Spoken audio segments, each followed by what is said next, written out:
As he stood there in the studio, the glare of the lights piercing, his stomach churned.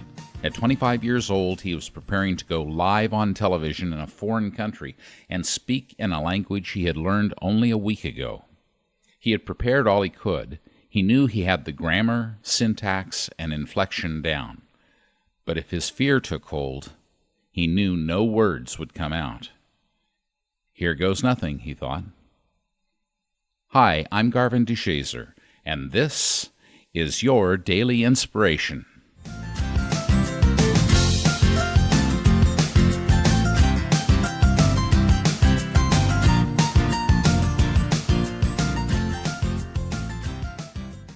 Raised in London, England, one of 9 children, from an early age Daniel was noticeably different from his siblings. When he was 4 years old, he began calculating large numbers in his mind, each digit with its own distinct shape and character. Number 1 is a flash of white light, he said. 6 is a tiny and sad black hole. 3 is green. He soon discovered that he could calculate the day of the week for any given birth date and pick up the most subtle intricacies of language. Experts identified Daniel as a prodigious savant, having both the rare gift of synesthesia and Asperger's, a form of high-functioning autism. I had epilepsy as a small child, he says. The first seizure was severe, and I almost died from it. Scientists believe those seizures may have kicked in something in my brain to create my unusual abilities. Despite his mental capacities, his gifts came at a high price: intense loneliness. I was desperate for a friend, he says. I used to lie in bed at night thinking about what it would be like. My siblings all had friends, and I used to watch them playing, to try to work out how friendship worked. I would have traded everything for normality. As he grew older, his social challenges magnified. His autism made it difficult to understand social norms and to interact with his peers. To most of the world, he was just peculiar. Naturally, people avoided him. By his mid-20s, Daniel Tammet was featured in a documentary called The Boy with the Incredible Brain.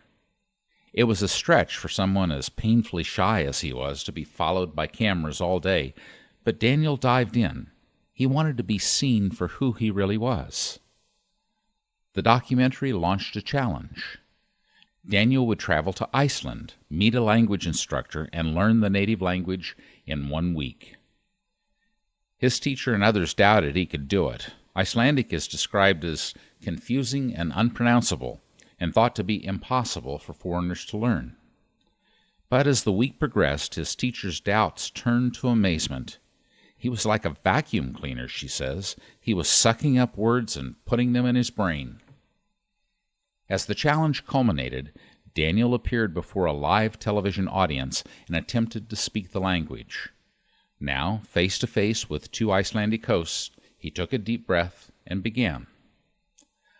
Icelandic is, for me, so beautiful. And yes, difficult to learn in 7 days, he says. When I watch Icelanders speak Icelandic, it seems so easy, like breathing. But in this context, I have asthma. The audience erupted in laughter, and the host stared in disbelief. It would be easy to assume that Daniel's words were scripted, but for the remainder of the program he spoke off the cuff, spontaneously answering questions. I was amazed, says one host. He was responding to our questions, and his grammar was very good. We're very proud of our language, and for someone to be able to speak it after only 1 week, it's just great. Daniel is unique, says his teacher. I would say a genius. What he does is almost beyond comprehension. It's not human. In one evening, Daniel had done more than showcase an impressive feat on live television. He had overcome the insecurities, ostracism, and isolation of his youth. No longer the weird kid, Daniel Tammet showed the world who he really was, a young man of great creativity, intellect, and persistence.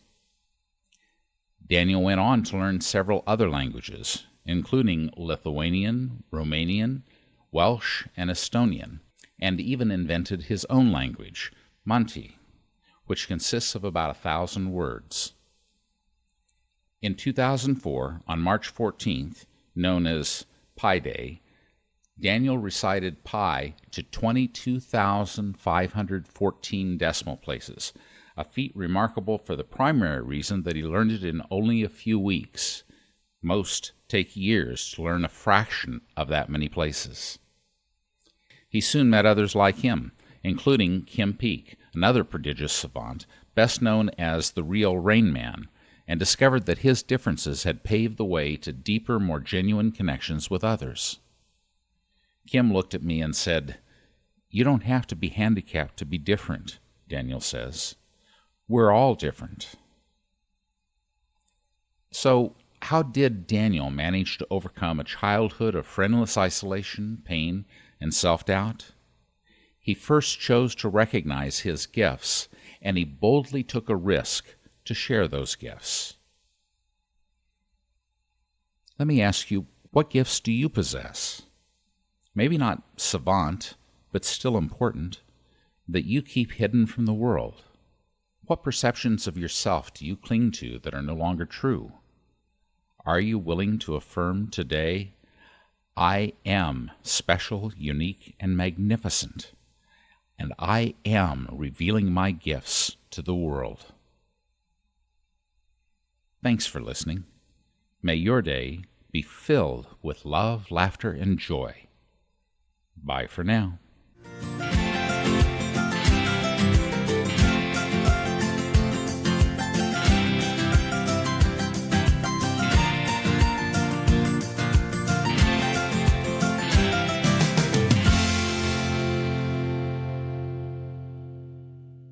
Hi, this is Scott, producer for the Daily Inspirations podcast.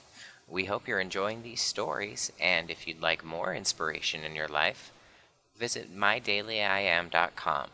You can find weekend blog posts, sign up for our email update list, and you can let us know about an inspirational story you'd like us to cover. Or just say hi. We'd love to hear from you.